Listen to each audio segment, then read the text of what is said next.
The wind howled like a wounded beast, clawing at Alara's tattered coat as she stumbled forward through knee-deep snow. Each step required monumental effort, her muscles screaming in protest, but she pressed on. The precious bundle strapped tightly to her chest was her only reason to continue. "Just a little further, Liam," she whispered, though her words were instantly swept away by the merciless wind. "Mama will find us shelter soon." The small form against her chest stirred slightly, and she felt a wave of relief wash over her. He was still with her, still alive. For how much longer, she couldn't say. The blizzard had intensified over the past hour, reducing visibility to mere feet in front of her. The mountainside, once dotted with landmarks she had carefully memorized, was now an endless white void. Disorientation gnawed at her mind as panic threatened to overwhelm her senses. 3 days. 3 days since they had fled the settlement. 3 days of pushing her body beyond its limits, of rationing the last morsels of food, of watching her son grow weaker with each passing hour. Memories of flames and screams flashed through her mind.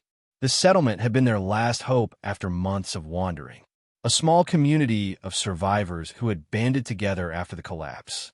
For 2 months, they had known relative safety. Warm fires, shared meals, even occasional laughter. Liam had begun to thrive, his hollow cheeks filling out, his eyes regaining their sparkle. Until they came. Alara still didn't know who they were. Raiders, perhaps. Or maybe another desperate group of survivors willing to take by force what they couldn't find elsewhere. It didn't matter. What mattered was that they had arrived at dawn, armed and merciless. The settlement's meager defenses had fallen within minutes. She had grabbed Liam and run, not daring to look back. The few possessions she managed to take were now gone, abandoned or lost along the treacherous mountain path as her strength waned. A particularly violent gust of wind nearly knocked her off her feet. She staggered, struggling to remain upright, her frozen fingers clutching Liam's tiny body against her own. When she regained her balance, she realized with rising horror that she could no longer feel the path beneath her feet. The carefully maintained trail that led to the abandoned ranger station had disappeared. She was lost. Panic clawed at her throat as she turned in a circle, desperately seeking any sign of the path or a landmark. Nothing but white in every direction. The sun, hidden behind thick clouds, offered no guidance. "No, no, no," she murmured, her cracked lips bleeding from the cold. "Please, not now." Liam whimpered against her chest, the sound so faint she barely heard it over the wind.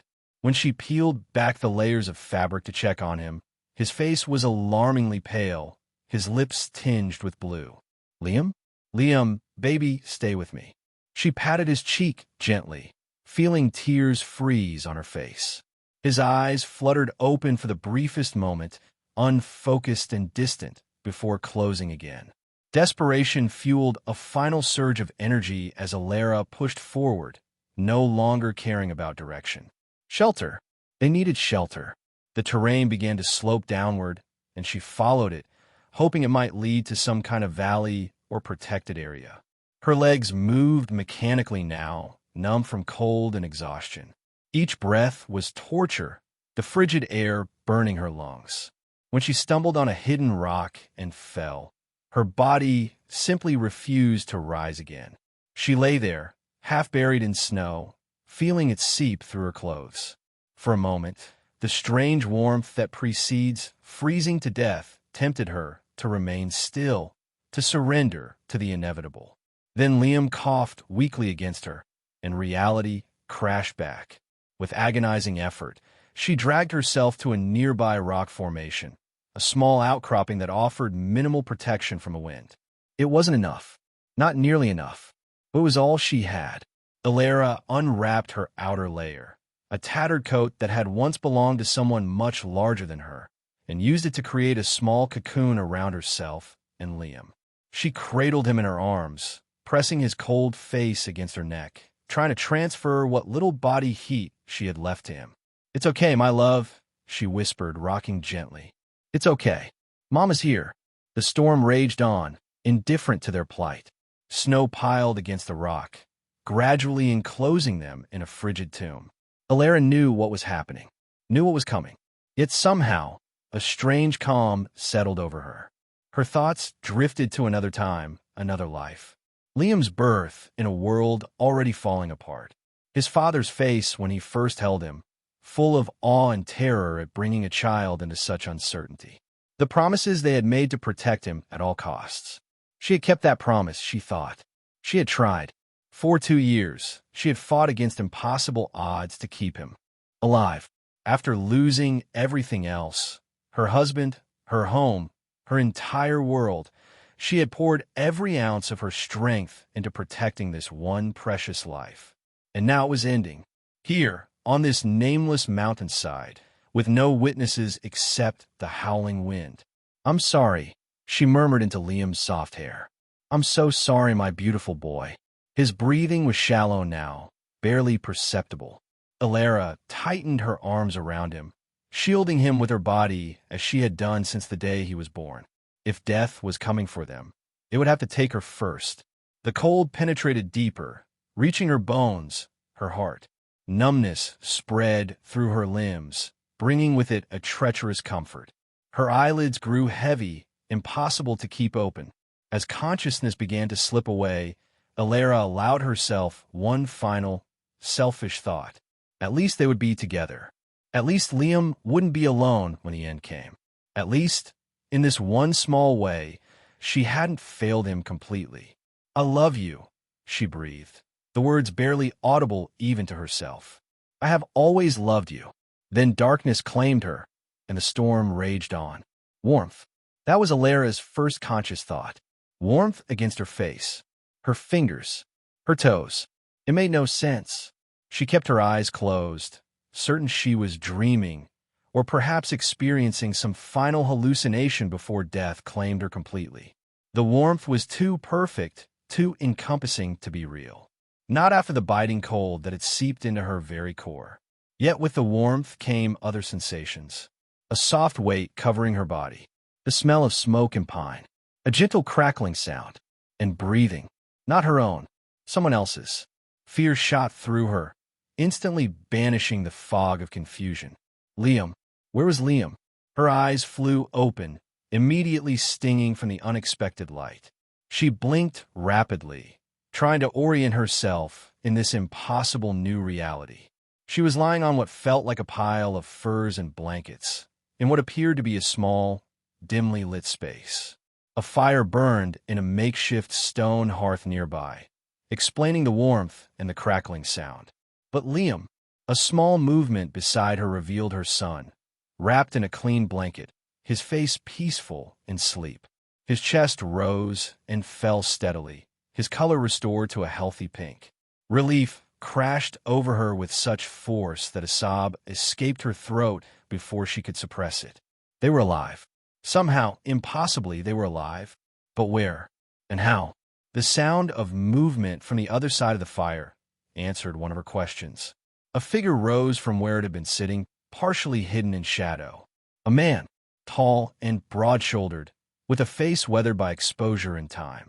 Dark hair, streaked with gray, was pulled back from his face, revealing watchful eyes that regarded her with cautious interest.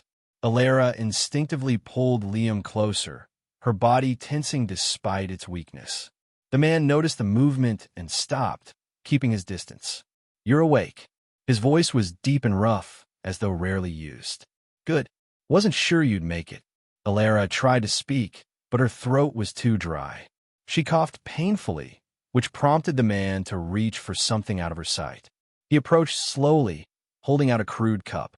"Water," he said simply. "Drink slowly." She hesitated, every instinct honed by 2 years of survival screaming at her not to trust. But thirst overrode caution, and she accepted the cup with trembling hands. The water was cool and clean, soothing her parched throat. She drank half before remembering Liam. "My son," she began, her voice a raspy whisper. "The boy's been drinking broth," the man said, retreating to his place across the fire. "Got most of it down. He'll need more when he wakes." Alara studied the stranger, trying to assess the threat he might pose. He was clearly capable of violence. His strong build and the scars visible on his hands and face testified to a life of struggle. A knife hung at his belt, and she could see other weapons placed strategically around the small space. It had saved them, brought them from certain death into this warm shelter. "Fetter's son, where are we?" she finally asked. "Old mining cabin," he replied, adding a small log to the fire. "Built into the mountain. Hard to find unless you know it's here. You found us in the storm." He nodded once. "Was tracking a deer. Found you instead." The simplicity of the statement belied the effort it must have taken. To carry two people through a blizzard. To bring them here. To warm them. To care for them. Why? The question slipped out before she could stop it. The man regarded her for a long moment, his expression unreadable. Then he turned his attention back to the fire. Why not? It wasn't an answer, but Alara was too exhausted to press further. Her body, though warm now, still ached with a bone-deep weariness. Her eyelids grew heavy despite her determination to remain vigilant. "Sleep," man said, noticing her struggle. "You're safe enough for now." Safe. The word seemed foreign, impossible. Yet as Alara drifted back into unconsciousness, Liam's steady breathing beside her and the stranger's watchful presence across the fire, she allowed herself to believe it. Just for now, just for a little while. When she next awoke, the quality of light had changed. Dimmer now, suggesting evening had fallen. Liam was stirring beside her, making the small mewling sounds that preceded waking. The familiar sound centered her, giving her a moment's peace before full awareness returned. They were still in the cabin, still alive, the stranger still present. He sat in the same position as before, his attention focused on something in his hands. A piece of wood, Alara realized, which he was carefully carving with a small knife.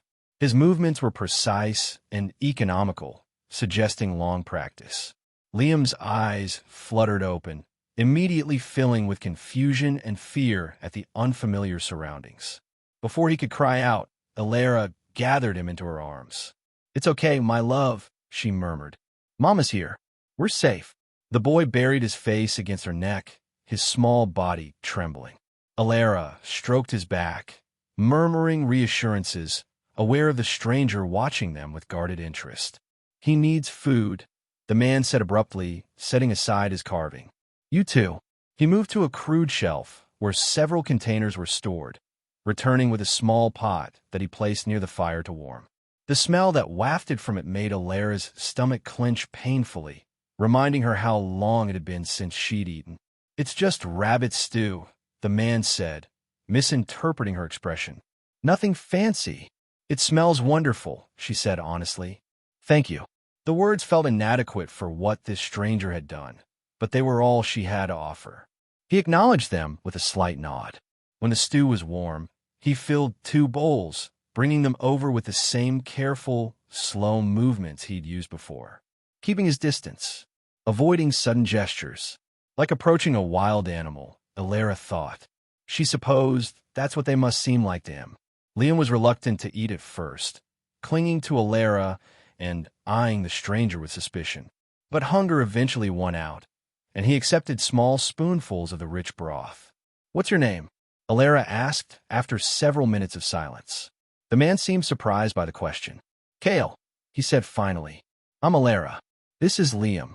She hesitated, then added, "Thank you for saving us, Kale." He shrugged, uncomfortable with the gratitude.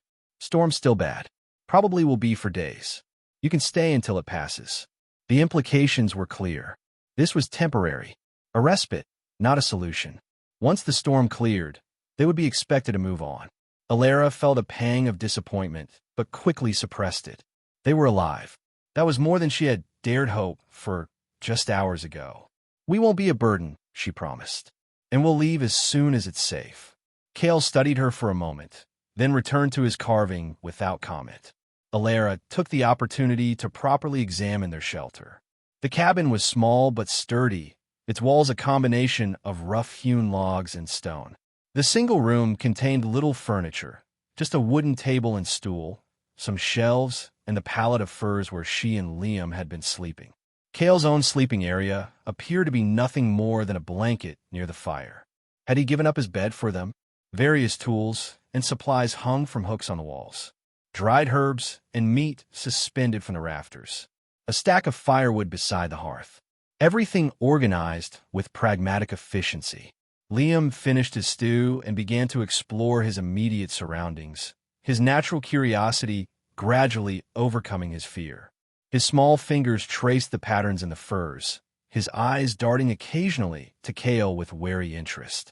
When the boy accidentally knocked over his empty bowl, the clatter echoing in the small space, he froze in terror. Alara moved to comfort him, but Kale spoke first. "No harm done," he said, his voice gentler than before. He made no move toward them, just continued his carving. "Bowls are tough. Have to be out here."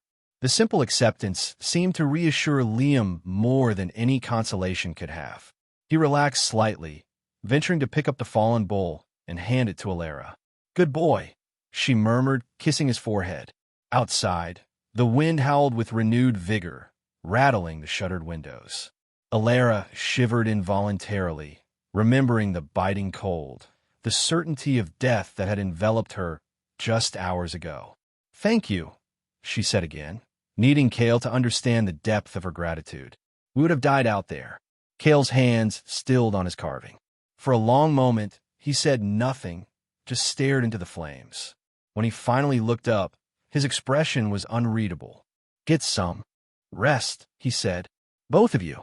It wasn't an acknowledgement of her thanks, but something in his tone suggested he understood. Alara nodded, gathering Liam back into her arms.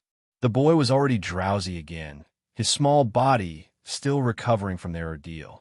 As she settled back onto the furs, Liam's warm weight against her chest, Alara watched Kale through half-closed eyes. This gruff, solitary man who had saved their lives, who had shared his shelter, his food, his fire. She knew nothing about him, had no reason to trust him beyond what he had already done. Yet as sleep claimed her once more, she realized she did trust him. Perhaps simply because she had no choice. Or perhaps because something in his quiet vigilance spoke of honor, of decency survived despite everything.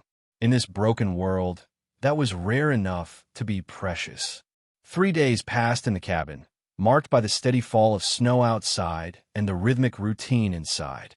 The storm showed no signs of abating, trapping them together in the small space. Kale ventured out once a day, briefly, to check his traps and bring in more firewood.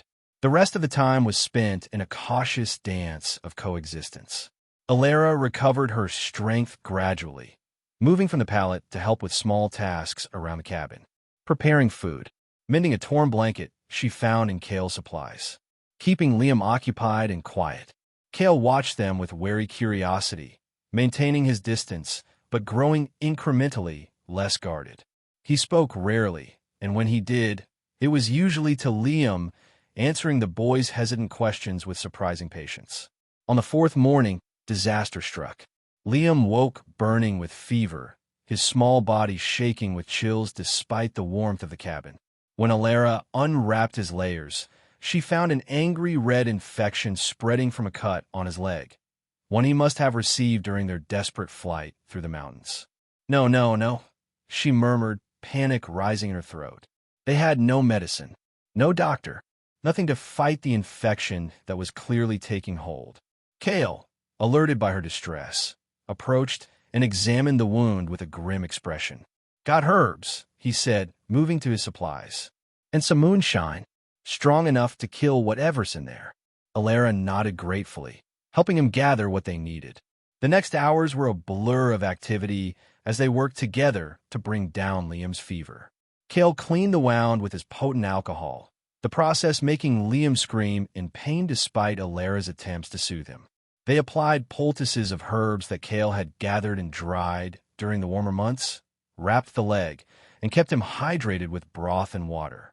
Through it all, Kale was steady and sure, his hands gentle despite their roughness. He showed Alara how to prepare the herbs, how to apply the poultices properly, how to check for signs that the infection was retreating rather than advancing. As night fell, Liam's fever still raged. Alara sat beside him, bathing his forehead with cool water, singing softly the lullabies from her own childhood, songs from a world that no longer existed.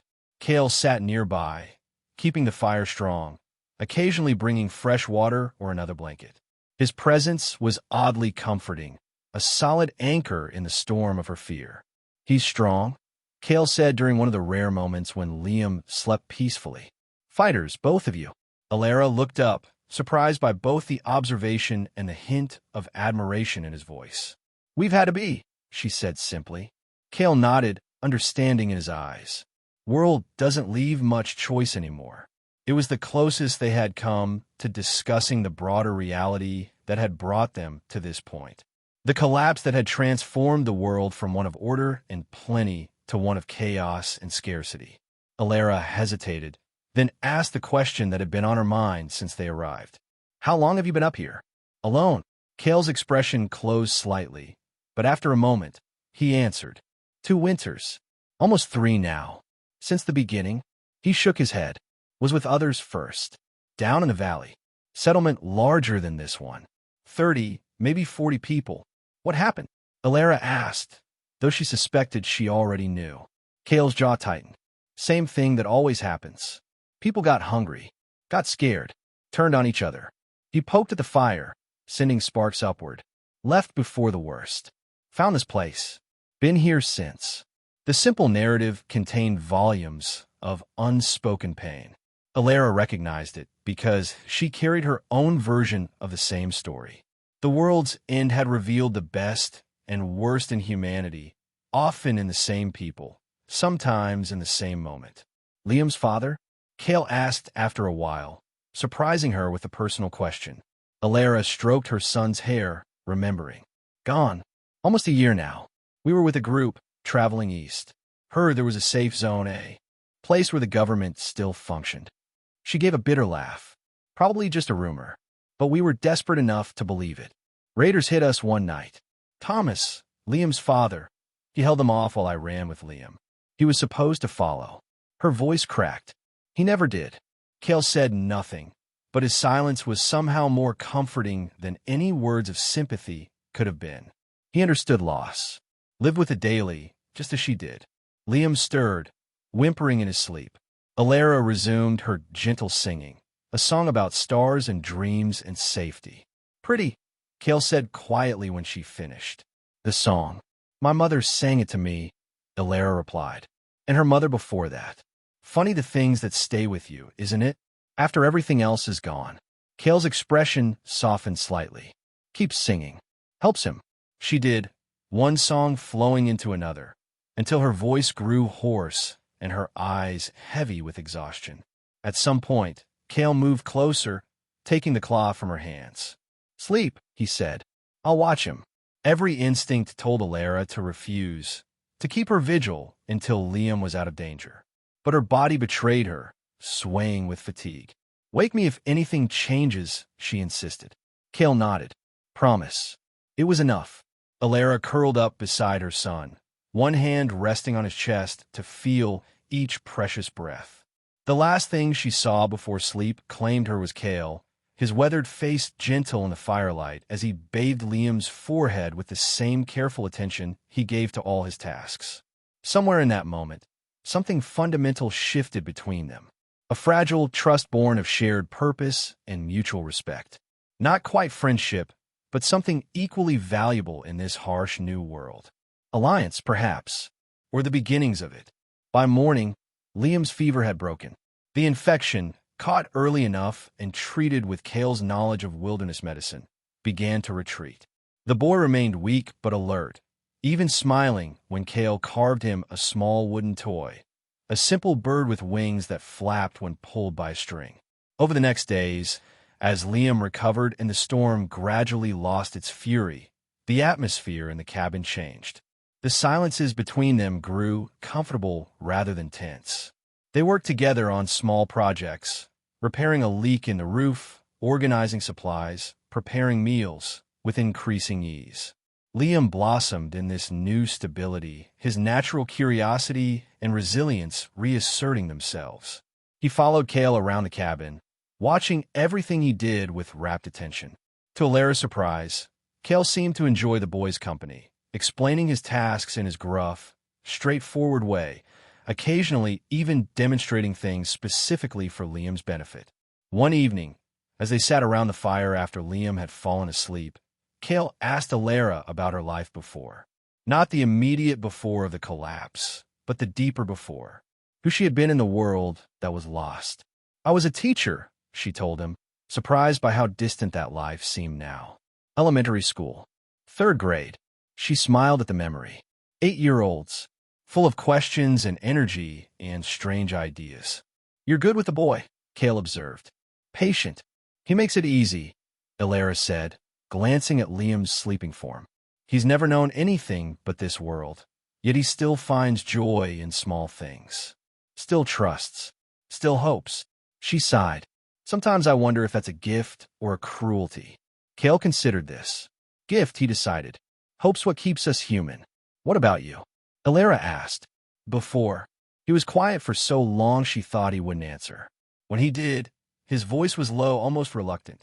"Park ranger. This area. Knew these mountains better than my own home."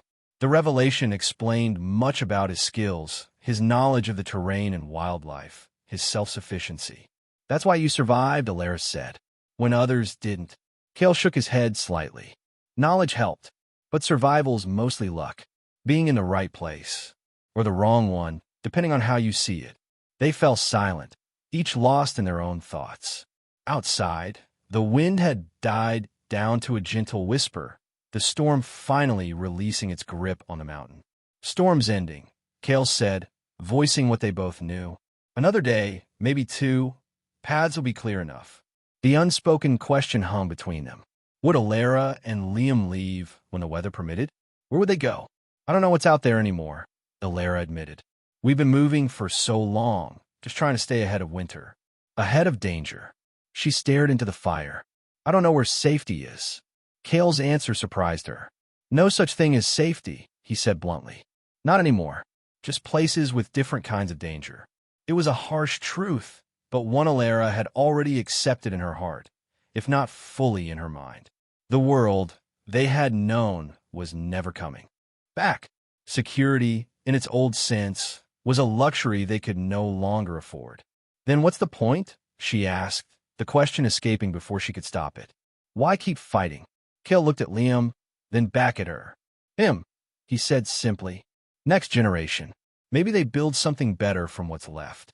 The words, few as they were, contained a philosophy Alara hadn't expected from this solitary, taciturn man. Not mere survival for its own sake, but survival with purpose. With hope for something beyond their own immediate needs. "You could stay," Kale said after another long silence. The offer was made casually, as though it were a small thing. "Cabin's small, but can make it work." Alara's breath caught. "You've been alone for so long. We would change everything." "Already have," he said, his eyes meeting hers briefly before returning to the fire. 3 simple words that acknowledged what Alara had begun to sense. That this unexpected intersection of their lives had altered something fundamental for all of them. That perhaps they had each found something they needed in this temporary shelter from the storm. "Let me think about it," she said, not ready to commit despite the temptation of the offer. "It's a big decision." Kale nodded, understanding in his eyes. "No rus. Weather's holding us here anyway." That night, as Alara lay beside Liam, listening to the quieting storm outside, she weighed Kale's offer against the uncertain alternative. Continuing their journey meant constant danger, constant uncertainty. Staying meant, what? A different kind of vulnerability, perhaps. Dependency on a man she barely knew, despite the trust that had grown between them. Yet there was strength in numbers, skills they could share, burdens they could divide. And Liam deserved something more than endless wandering. He deserved a place to grow, to learn, to be a child for whatever childhood remained possible in this world. The next morning brought clear skies for the first time in over a week. Sunlight streamed through the cabin's small windows, illuminating dust motes and casting the simple space in a golden glow. Kale was already gone, his sleeping place empty, the front door slightly ajar. Alara rose quietly, careful not to wake Liam, and stepped outside. The world had been transformed. Snow blanketed everything, pristine and dazzling in the morning light. The air was crisp and clean, the sky a perfect, impossible blue. She found Kale at the edge of the small clearing, examining what looked like animal tracks in the snow. He acknowledged her presence with a nod. "Deer," he said, pointing to the tracks. "Means other game will be moving too. Good hunting today." "It's beautiful," Elara said, gesturing to the winter landscape. Kale followed her gaze, seeming to really see the beauty for the first time. "Yes," he agreed. "It is." A comfortable silence fell between them as they absorbed the peaceful moment. Then a sound from the cabin, Liam calling for his mother, broke the spell. The day passed in practical tasks.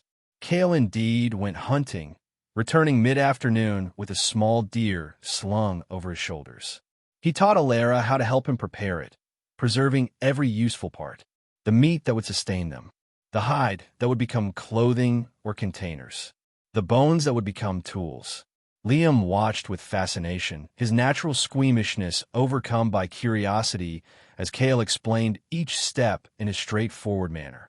The boy had grown remarkably comfortable with Kale, following him like a shadow whenever permitted, mimicking his movements and expressions.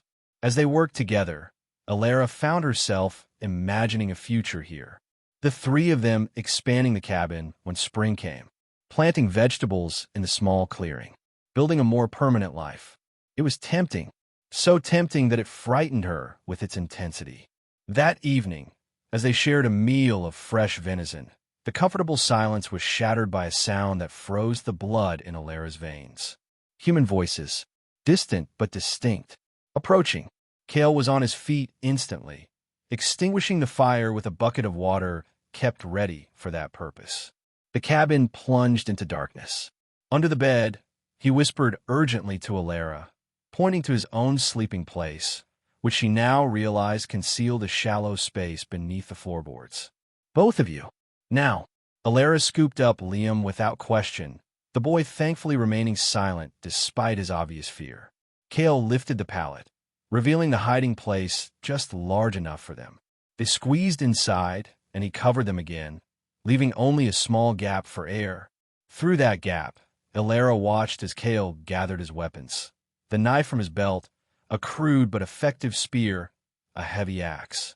He positioned himself by the door, listening. The voices grew closer.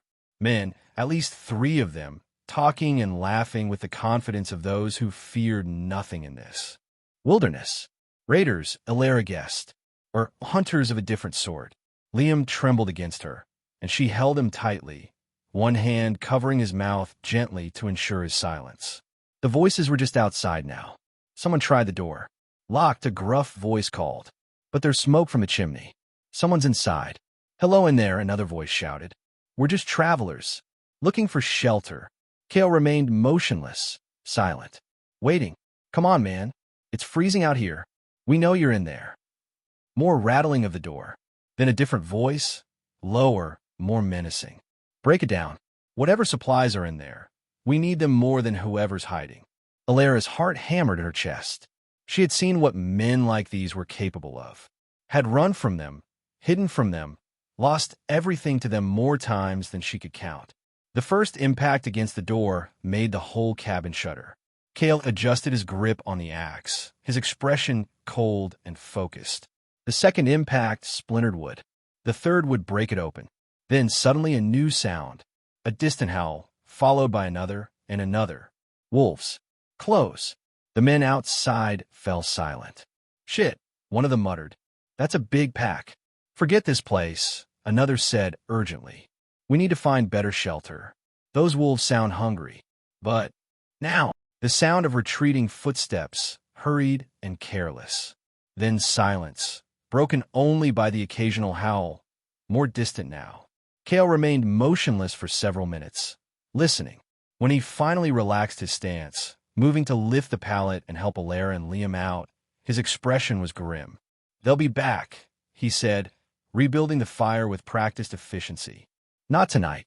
Wolves will keep them moving. But they know the cabin's here now. Know it has supplies."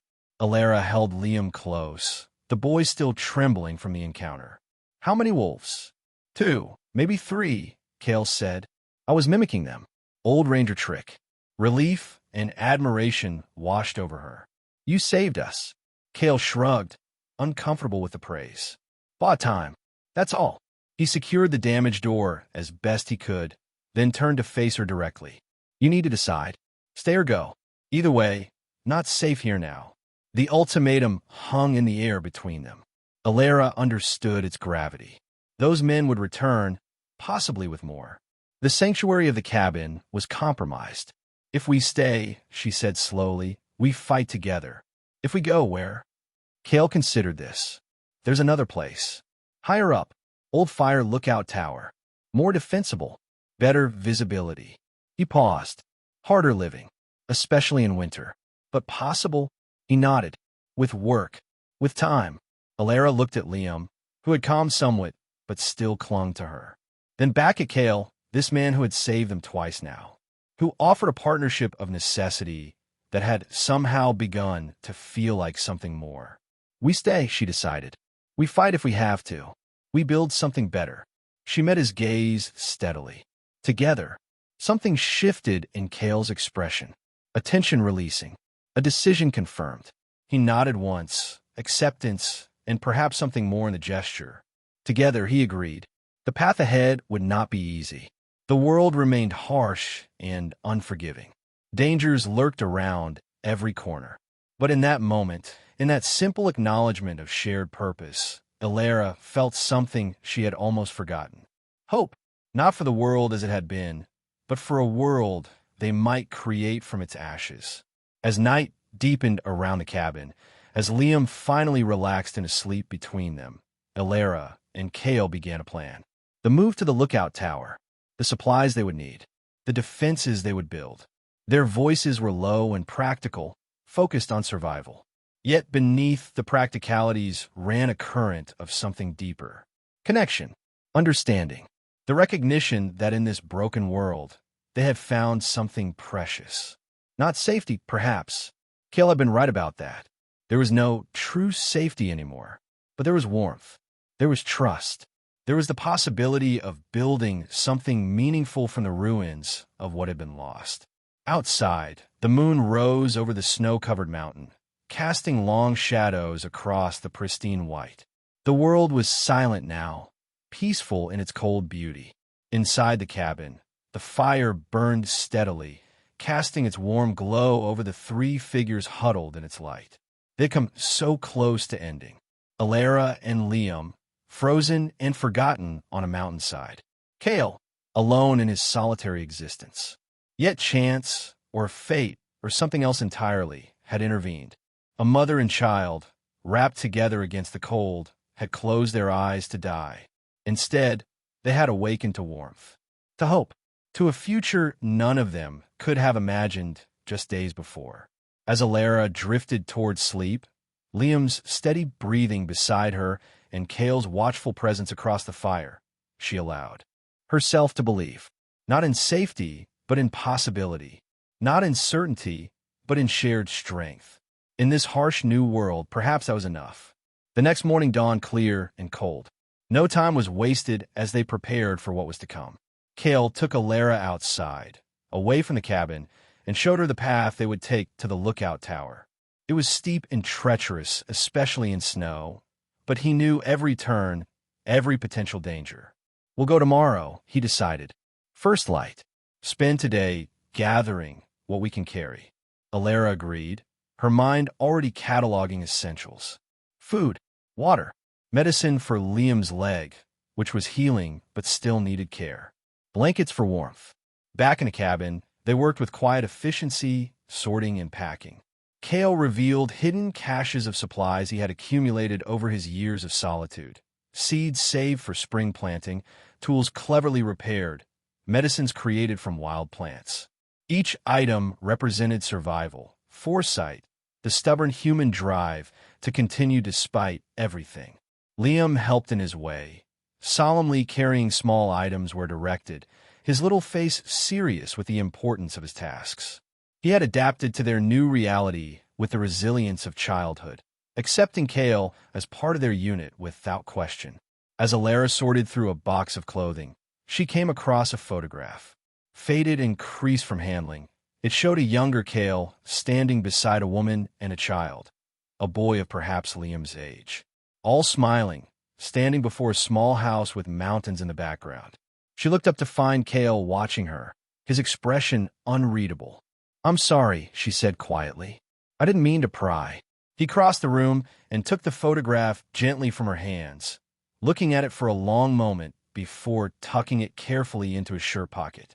"Lisa," he said, the name clearly unfamiliar on his tongue after long disuse. "And Michael, my son." The simple statement contained volumes. Alara didn't ask what had happened to them. She didn't need to. The answer was in Kale's eyes, in the careful way he handled the photograph, in the solitude in which she had found him. He would be 8 now. Kale added, almost to himself. If the world hadn't ended. If fate had been kinder. If. Understanding passed between them, deep and wordless. They had both lost everything. Both carried wounds that would never fully heal. Yet here they were, still fighting, still hoping, still human. Alara reached out hesitantly, touching Kale's arm. A simple gesture of comfort, of solidarity. He tensed briefly, then relaxed, accepting the connection. "Liam needs a father figure," she said softly. "Someone to teach him how to survive in this world. How to be strong but also kind. How to hope." Kale's expression softened as he looked at the boy, who was carefully folding a blanket with determined concentration. "You've done well," he said. "Alone."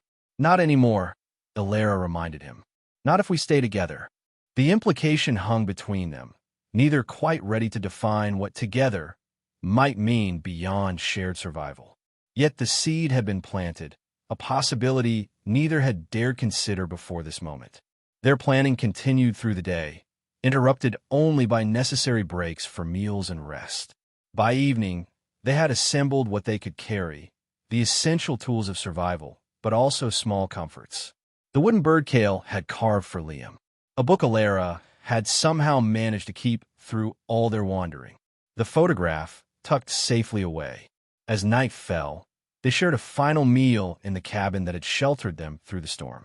Tomorrow would bring new challenges, new dangers. The men who had discovered the cabin might return. The journey to the lookout tower would be difficult, especially for Liam with his healing leg. And beyond that lay all the uncertainties of establishing a new sanctuary, of defending it, of building something sustainable.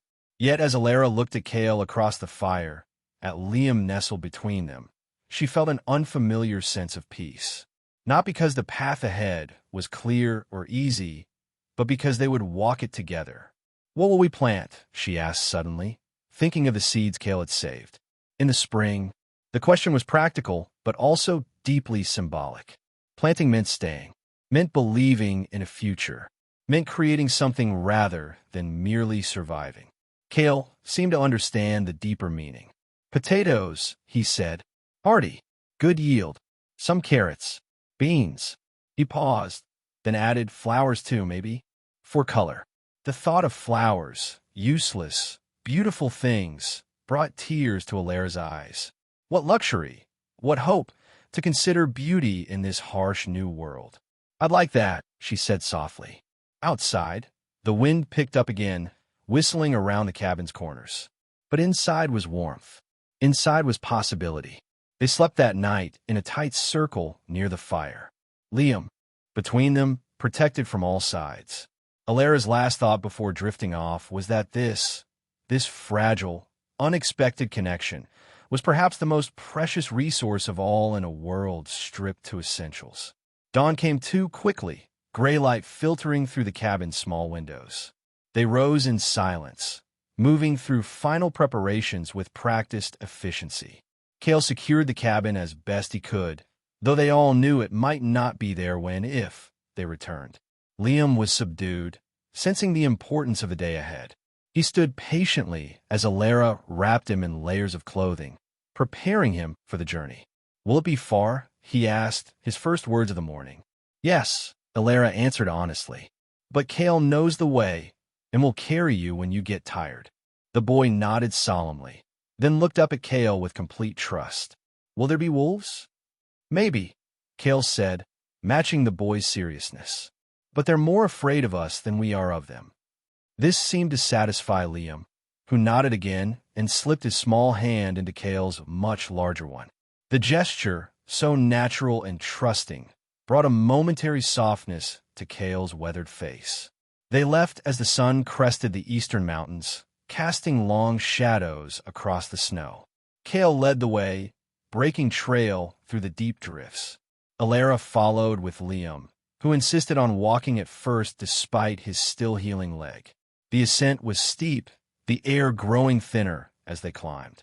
Liam tired quickly, as expected, and Kale hoisted him onto his shoulders without comment. The boy's delight at this new perspective was evident in his wide eyes and occasional excited pointing at distant landmarks. They paused frequently to rest, to drink from the water Kale had prepared, to share small portions of dried meat and preserved fruit. The journey was arduous, but they moved steadily upward, each step taking them farther from the compromised sanctuary of the cabin and closer to their uncertain new beginning. Mid-afternoon brought them to a ridge overlooking a vast panorama of mountains and valleys. The lookout tower stood silhouetted against the sky, a stark, angular structure against the natural curves of the landscape. There, Kale said, pointing. Home. The word hung in the air between them. Home. Such a simple word, yet laden with meaning, with promise, with possibility.